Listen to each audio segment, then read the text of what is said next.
Good morning or good afternoon, Year 5, depending on when you're watching this video. So, I was excited. I really had to stop reading on yesterday.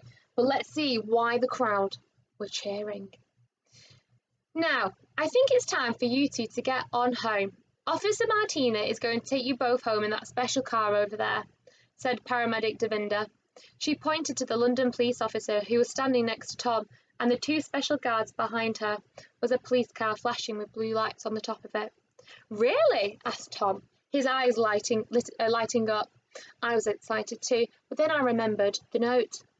But what about the Queen and the note? I cried, looking up at everyone. If we don't give it to the Queen, then she won't know, and then she won't know about Annette. Officer Martina smiled. Oh, I think she'll know you came all right, she said.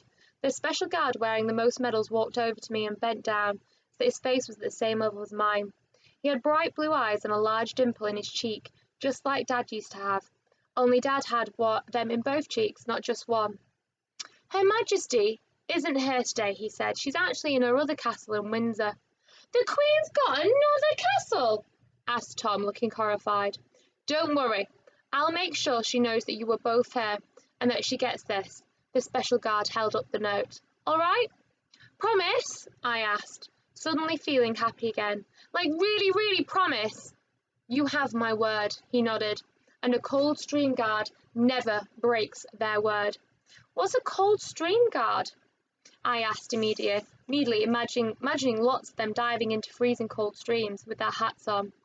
A Coldstream Guard is what we are, he replied, standing back up straight. I am Lieutenant Chris Taylor, and standing next to your friend Tom, there is a second lieutenant, Lieutenant Walter Kungu. I looked over at the other guard, who was now giving us a salute. We're part of a very special force that protects both the Queen's houses and the country. Can you give her presents too, then? Asked Tom. Presents? Asked Officer Martina. Yeah, we got them for the Queen, explained Tom, pulling out the half-eaten packet of biscuits, the ruler, the packet of football stickers, and the squash box of fudge from my rucksack. I'm afraid we can't take those, grinned Lieutenant Kungu, but we'll let her know about them when we give Her Majesty your note. Oh, okay, Tom shrugged, stuffing everything back into my bag. Now, kids, time to get you home, said Officer Martina. We've spoken to your school and your parents and have told them what happened. Oh, no, said Tom, twisting his hands. We're going to be in so much trouble. I nodded miserably. Don't worry, said Paramedic Devinda. I'm sure they'll be happy just to have you back home and safe. And I think, she added, looking up at the helicopters that were flying overhead, you might even be a little bit famous now. Tom frowned at me, and I frowned back, because we were both wondering what could have made us famous.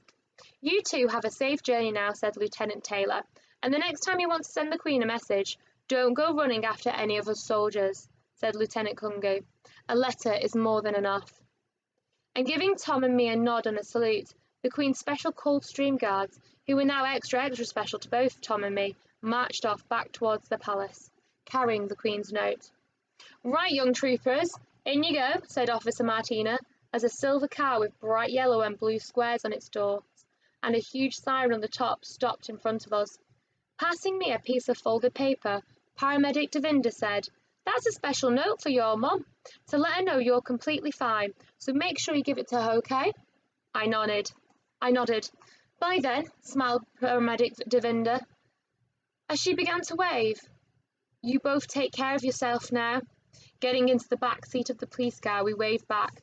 Lots of people also began cheering and waving at us from along the palace walls, so we waved back at them too, even though we didn't really know why. Tom got a biscuit and started eating it. I took one too, but even though I was hungry, I couldn't eat it. My stomach felt all jumpy and twisty inside, and the closer we got to home, the more jumpy and twisty it became. There are some journeys you can't ever enjoy, no matter how exciting they are, not even when you're in a real police car, because at the end of it, you know you'll be getting at least 100 detentions and probably won't be allowed any pocket money or chocolate for 10 years. But it was okay, because even not being able to have any chocolate ever again would be worth it if the Queen could help. Ahmet find his mum and dad. That was all that really mattered. Wow.